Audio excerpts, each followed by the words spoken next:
Pharmacist को सर्वप्रथम आज के दिवस की शुभकामनाएं। कुमाऊं विश्वविद्यालय की जो अनवरत यात्रा रही है वो अपने स्वर्णिम वर्ष में आज प्रविष्ट भी हो चुकी है। 1973 से ये विश्वविद्यालय स्थापित हुआ था। जो हमारे आज स्पीकर्स आए हुए हैं वो अंतर्राष्ट्रीय ख्याति प्राप्त वैज्ञानिक हैं। फार्मेसी क्षेत्र में उन्होंने काफ़ी काम किया है। मलेशिया में उन्होंने काफ़ी 10 वर्ष तक काम किया। हमारे दूसरे जो स्पीकर हैं वो कर्नाटक का प्रदेश में काफ़ी अपना काम करने के बाद में अब उत्तराखंड में हमारा ज्योग्राफिकल इंस्टीट्यूशन है उसके डायरेक्टर के रूप में। और ये भी संयोग है, सुखद संयोग है कि हमारे माननीय कुलपति जो आज हमारे मुख्य अतिथि भी हैं, उन्होंने फार्मेसी के क्षेत्र में चाहे CDRI हो या नाइपर हो वहाँ अपनी सेवाएं दी हैं। वो उद्योग जगत में भी अपनी सेवाएं देके और वर्तमान में पार्किंसंस डिजीज़ के लिए एक ऐसी दवा का उन्होंने खोज किया, इजाद किया है जो अभी पेटेंट होने के बाद में अपने क्लिनिकल ट्रायल्स के फेज़ में है और भविष्य में पार्किंसंस की जो एक दवा के रूप में वो विख्यात भी होगी। और अमेरिका में 2 एजेंसीज़ हैं, 2 कंपनीज़ हैं जिन्होंने उनका पेटेंट अभी प्राप्त भी किया है। मुझे उम्मीद है कि बहुत जल्द पार्किंसंस का हल हमारे माननीय कुलपति जी प्रोफेसर देवान सिंह रावत जी की अथक प्रयासों से, खोज से बहुत जल्दी सुलभ भी होगा, सभी लोगों को प्राप्त भी होगा। ये विशिष्टता प्रोफेसर देवान सिंह रावत जी जो इसी विश्वविद्यालय के प्रोडक्ट रहे हैं। वो केमिस्ट्री डिपार्टमेंट में 1993 में MSc करने के बाद कुमाऊं विश्वविद्यालय से ही उन्होंने अपनी PhD डिग्री कंप्लीट की। इस दौरान वो CDRI लखनऊ में शोधार्थी के रूप में वहाँ पे काम किया उन्होंने। तत्पश्चात उन्होंने कुछ फार्मेसी इंस्टीट्यूशंस में जो हमारी इंडस्ट्रीज़ है वहाँ काम करने के बाद में देश का अग्रणी संस्थान नाइपर चंडीगढ़ जो मोहाली में स्थित है वहाँ उन्होंने अपनी सेवाएं दी। तत्पश्चात वो दिल्ली विश्वविद्यालय के यंगेस्ट प्रोफेसर डीन एग्जामिनेशन रहते हुए आज कुमाऊं विश्वविद्यालय के कुलपति के पद पे सुशोभित और अपनी सेवाएं यहाँ पे प्रदान कर रहे हैं।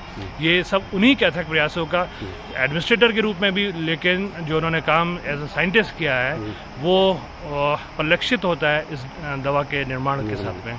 धन्यवाद। देखिए, एक बहुत बड़ा एक अवसर है आज उत्तराखंड के पूरे देश के फार्मासिस्ट के लिए। ये वर्ल्ड फार्मासिस्ट डे मनाया जा रहा है। जैसा कि हम सभी लोग जानते हैं कि हेल्थ केयर सिस्टम में फार्मासिस्ट का एक बहुत बड़ा रोल है और इस बार की जो थीम है strengthening health care system, pharmacist strengthening health care system. Pharmacist कैसे हेल्थ केयर सिस्टम को मजबूत कर सकता है, इसकी इस वर्ष की थीम है। और जैसा कि हम सभी लोग जानते हैं कि जिस तरह से नर्सेज हैं, जिस तरह से डॉक्टर्स हैं, उस तरह से फार्मासिस्ट भी एक स्वतंत्र भूमिका में है। वो मरीज़ को कैसे उसका नुकसान ना हो, कैसे उसका हित हो, ये उसको सुनिश्चित करना होता है। उसकी जो विशेष भूमिका है फार्मासिस्ट की वो ये है कि वो प्रेस्क्रिप्शन का रिव्यू करता है जी। प्रत्येक प्रेस्क्रिप्शन को उसको रिव्यू करना होता है 3 चीज़ों के लिए कि इसमें इनकॉम्पेटिबिलिटी तो नहीं है, ओवरडोजेस तो नहीं है, कॉन्ट्राइंडिकेशन तो नहीं है जी। इन चीज़ों को देख के वो सुनिश्चित करता है कि मरीज के स्वास्थ्य को कोई नुकसान न पहुँचे। इस तरह से उसकी भूमिका सुनिश्चित होती है हेल्थ केयर सिस्टम में। इसको कैसे मजबूत किया जाए, इस पर हम सबको चिंतन करने की, मनन करने की आवश्यकता है, क्योंकि उत्तराखंड और भारत में जो फार्मासिस्ट है वो विदेशों के फार्मासिस्ट के मुकाबले बहुत एक अलग भूमिका में है जी। विदेशों में जहाँ फार्मासिस्ट बनने की न्यूनतम क्वालिफिकेशन फार्म D है जी, भारत में अभी भी वो बड़ी मुश्किल से CGHS में B.Pharm/D.Pharm हो पाई है जी। और उस लेवल पर पहुँचने में, जहाँ पर अमेरिका की आप बात करें तो वहाँ पर फिजिशियन के बाद फार्मासिस्ट का सेकेंड रोल है मरीज के स्वास्थ्य के संदर्भ में और बड़ा सम्मानजनक पेशा है वहाँ पर। उस परिप्रेक्ष्य में अगर हमको भारत में भी फार्मासिस्ट को ले जाना तो बहुत मेहनत करने की आवश्यकता है। हमें अपने कार्य व्यवहार में, प्रणाली में अंतर लाना है, काम में अंतर लाना है। और आजकल जो रिटेल क्षेत्र में जो काम हो रहा है, जहाँ पर फार्मासिस्ट है ही नहीं जी, उसको हमको किसी तरह से चेंज करना है कि जहाँ हर दुकान पे फार्मासिस्ट हो जो मरीज के स्वास्थ्य का ध्यान रखे, उसकी काउंसलिंग करे। और यही इस वर्ल्ड फार्मासिस्ट डे की मनाने की सार्थकता होगी जब हम थोड़ा सा अपने एटीट्यूड में, अपने कार्य व्यवहार में परिवर्तन लाएं, तभी इस दिन की सार्थकता है। समस्त फार्मासिस्ट प्रोफेशनल्स को बहुत बहुत बधाई देता हूं और हार्दिक शुभकामनाएं देता हूं कि विश्व फार्मासिस्ट दिवस की आप सभी को हार्दिक बधाई और शुभकामनाएं। विश्व फार्मासिस्ट दिवस FIP के आह्वान पर आयोजित किया जाता है हर वर्ष 25 सितंबर को। और आज के दिन हम कहना चाहेंगे कि फार्मासिस्ट जो है हेल्थ केयर सिस्टम को मजबूत करने वाली एक महत्वपूर्ण कड़ी है। इस कड़ी को और मजबूत करने की आवश्यकता है। फार्मेसी को रेगुलेट करने के लिए सन 1940 में ड्रग एंड कॉस्मेटिक एक्ट बना है, रूल 1945 बने हुए हैं। फार्मेसी एक्ट 1948 बना है, जिसमें कहा गया है कि बिना फार्मासिस्ट के कोई भी औषधि का भंडारण और वितरण नहीं कर सकता है। उसके बावजूद भी नियमों की धज्जियां इस देश में उड़ाई जा रही हैं। ऐसे लोगों के हाथों दवाई की हैंडलिंग कराई जा रही है जो फार्मेसी में प्रशिक्षित नहीं है। तो हम सरकार से फार्मेसी डे के अवसर पर, फार्मासिस्ट दिवस के अवसर पर यह मांग करते हैं कि फार्मासिस्ट का अधिकार केवल फार्मासिस्ट को दिया जाए। जो लोग फार्मेसी में प्रशिक्षित नहीं हैं उन लोगों को फार्मेसी दवाइयों की हैंडलिंग का अधिकार न दिया जाए। यदि जो लोग फार्मेसी में प्रशिक्षित नहीं हैं उनको दवाई की हैंडलिंग दी जा रही है तो वो जन स्वास्थ्य के साथ खिलवाड़ है, क्योंकि जो एलोपैथिक औषधियाँ हैं, मॉडर्न पद्धति की जो औषधियाँ हैं, उनकी हैंडलिंग बहुत ही सावधानी भरी होती है। जरा सा भी असावधानी मनुष्य के जीवन के लिए खतरा होती है। तो फार्मासिस्ट दवाई में प्रशिक्षित होता है, फार्मासिस्ट के अलावा किसी को भी दवाई वितरण नहीं करने देना चाहिए। धन्यवाद। नमस्कार, मैं एक क्लिनिकल फार्मासिस्ट हूँ बाई प्रोफेशन और एक एकेडमिशियन भी हूँ। तो मेरा फार्मासिस्ट वर्ल्ड फार्मासिस्ट डे के ऊपर सभी लोगों से ये कहना है कि हम लोग चाहे किसी भी प्रोफेशन में हो, हैं तो हम सब फार्मासिस्ट ही जी, और इस प्रोफेशन को हमें जीना चाहिए। तो जब हम इसको जीना सीख लेंगे, उसको जिएंगे, तो हमारी प्रतिष्ठा भी हमें वापस मिल जाएगी। यही सबसे कहना है कि आप अपने प्रोफेशन में अपने प्रोफेशन को जिएं ताकि हमारी प्रतिष्ठा हमारे साथ रहे। धन्यवाद।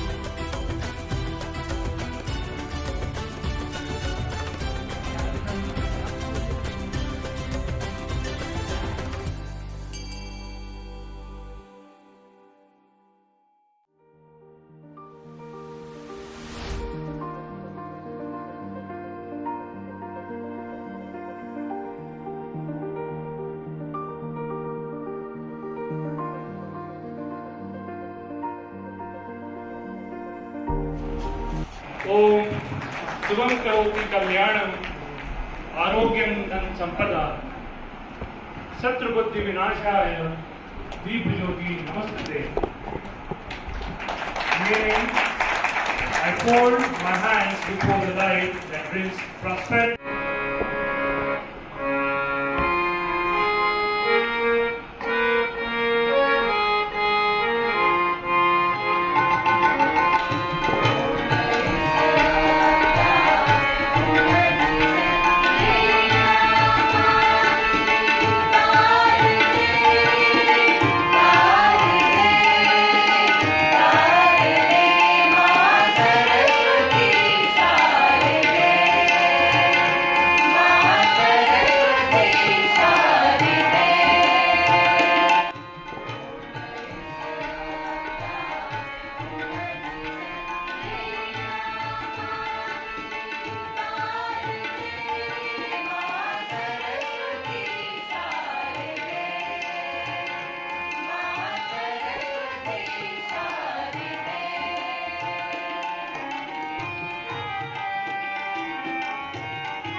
Dr. Tir Samitaran is requested to present bouquet to Kalvit. After 25 वर्षों की अनुरत यात्रा के बाद आज हम उत्तराखंड प्रदेश में अपना विशिष्ट स्थान प्राप्त कर चुके हैं। विगत 4 वर्षों से लगातार रैंकिंग में जो राष्ट्रीय स्तर की रैंकिंग एक फ्रेमवर्क है, उसमें हम परिलक्षित होते हैं और वर्तमान में इस वर्ष 2023 में हमें 64वां स्थान प्राप्त हुआ है। Senior drug inspector Nainital, Dehradun एवं drug analyst Rudrapur, Mahendra Bisht and Sanjay Prabhakar, आप सभी का मैं विशेष रूप से स्वागत करती हूँ।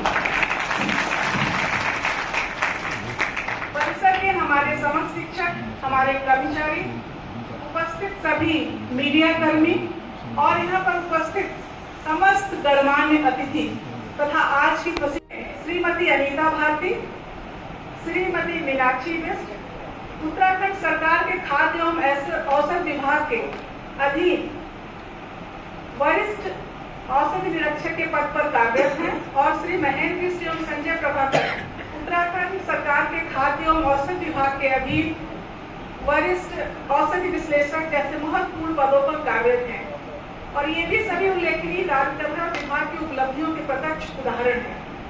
महत्वपूर्ण उपलब्धियों में जैसा कि अभी पूर्व में भी बताया गया कि इस विभाग ने फार्मेसी क्षेत्र में शिक्षा मंत्रालय भारत सरकार द्वारा जारी NIRF रैंकिंग में वर्ष 2023 में 64वां स्थान प्राप्त किया है। और यह पूरे राज्य में एकमात्र फार्मेसी संस्थान है जो 2020 से लगातार इस रैंकिंग में स्थान प्राप्त करता रहा। फार्मेसी विभाग ने शैक्षिक उन्नति के साथ साथ शोध दिशा में भी उल्लेखनीय कार्य किया है। इस हेतु विश्वविद्यालय द्वारा विभाग में प्रयोगशालाएं, पुस्तकालय, एनिमल हाउस सहित सभी आवश्यक सुविधाओं को विकसित करते हुए उच्च कोटि के शोध हेतु नवीन उपकरण भी स्थापित किए जा रहे हैं। Treated many diseases, but जितनी डिमांड एंड सप्लाई थी वो कंप्लीट नहीं थी। The oldest documented report of using plants for the cure of disease was found in Nagpur in the Sumerian clay. In the Sumerian clay, it is 5,000 years old. The recipe of many medicinal plants and cure of certain diseases is present. हम चरक संहिता को जानते हैं, 200 BC का old है। उसमें हर चीज की disease की ट्रीटमेंट की बात है। But when it comes to the allopathy, the drug therapy prescribed now, it came under research claim to India. After 1828, the synthetic organic chemistry started growing, and the molecule which we call aspirin was synthesized in 1899 by Hoffman. It was told we use aspirin even today. And aspirin के use आज के दिन तक about 100 uses हैं, apart from the cure of the pain. But in the beginning, actually, there was no rules and regulations. We do not have the pharma industry here. So Britishers used to import those drugs. There was no regulation and sell out in the country. So all the substandard material was being supplied. In 1930s or so, then this government felt there should be some kind of regulation, and people need to be trained on this subject which we now call a pharmacy. And at that time, the term was coined that is called compound. तो हम छोटे थे, हम pharmacist word में सुना नहीं, हम compounder. But credit goes to M.L. Shaw, Professor M.L. Shaw, who was in BH and who started the pharmacy, modern pharmacy education in this country, which all of you must be knowing. If you talk about the pharma industry, the first pharma industry was established in this country called Bengal Chemical and Pharmaceutical Board. That was established by Sir Professor P.C. Will. And अभी जब Covid हुआ था, उसमें आपको ध्यान होगा, Brazilian president ने एक पिक्चर देखी थी जिसमें हनुमान को दिखाया। तो उस समय इंडिया ने HCQ के मॉलिक्यूल उसको सप्लाई किया था वर्ल्ड को। In the hope HCQ is in a position to cure the COVID disease. It was shown, and that molecule was inside by none other than pharmaceutical industry. that was established by PCB. Then 1901 में दूसरी industry parallel में बॉम्बे में established हुई, property के गुजर ने established किया. But उससे इम्पोर्टेंट दूसरी इंडस्ट्री वो है आपका 1903 में Alembic Pharmaceutical which is in Baroda, which is still active. That was established by Professor D.K. Gupta. But from that point, lot of development has taken place. Today, India is the third largest country in terms of the bulk drug production. And we export for 1.5 lakh crore worth medicines to world. And we import only 22 lakh crore of drugs.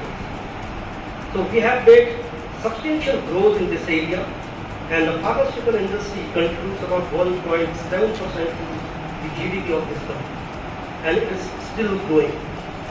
So anybody who is working and studying this subject has a bright future, no matter what the science develops at what stage,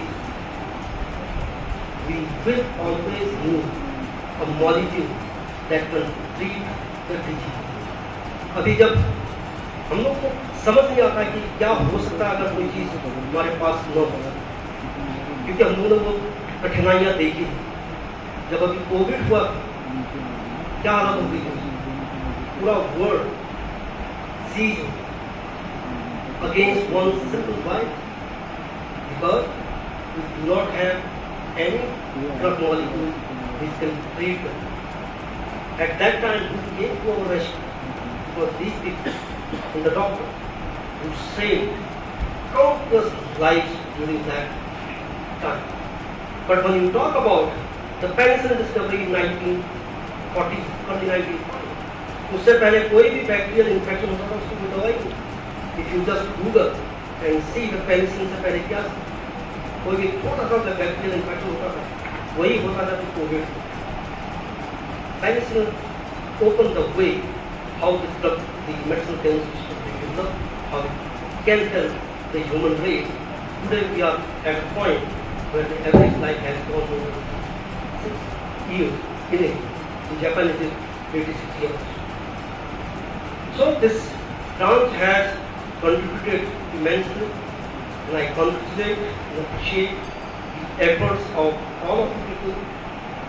कोई भी day को मनाते हैं उसका एक कारण ये होता है कि हम जिस भी प्रोफेशन में हैं अगर उसको सेलिब्रेट करते हैं, हम उस दिन ये याद करें कि हमने कितना कंट्रीब्यूट किया पर्सनल उस पर्टिकुलर सब्जेक्ट के ग्रोथ. हमको ये ध्यान रखना पड़ता है उससे कि कहीं हम ऐसा तो नहीं तो इस पर्टिकुलर फील्ड का देश का देश उसको तो हम कहीं भूल नहीं. तो ये दिन उसके लिए. So I thank you. Thank you, sir. Honorable Vice Chancellor has always been a source of inspiration and has been instrumental in promoting research culture. Right now, he has announced a very ambitious program, and I believe this is first time in the history of Kumaon University that the students would be given the funds to explore, to experiment their ideas and to bring those ideas to the real world. It's a great initiative and we thank you, sir, to have faith in the students and the teachers of this institution.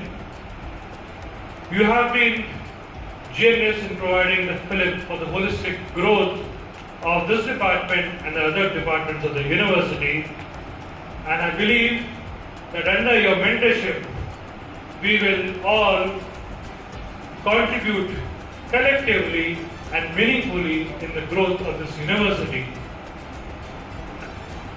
We thank you for gracing this occasion and showering your blessings upon us. We have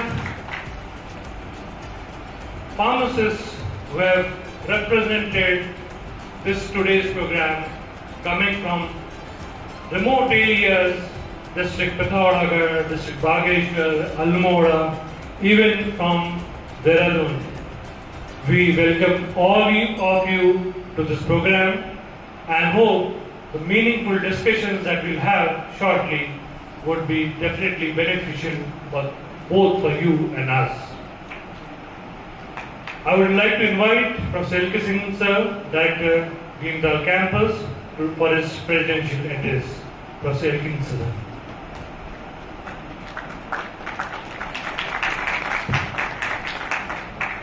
thank you doctor Rana. आज के कार्यक्रम के हमारे मुख्य अतिथि कुमाऊं विश्वविद्यालय के कुलपति आदरणीय श्री डी.एस. रावत जी, हमारी विशिष्ट अतिथि जो अभी कुछ विशेष कारणों से चली गई हैं, डॉक्टर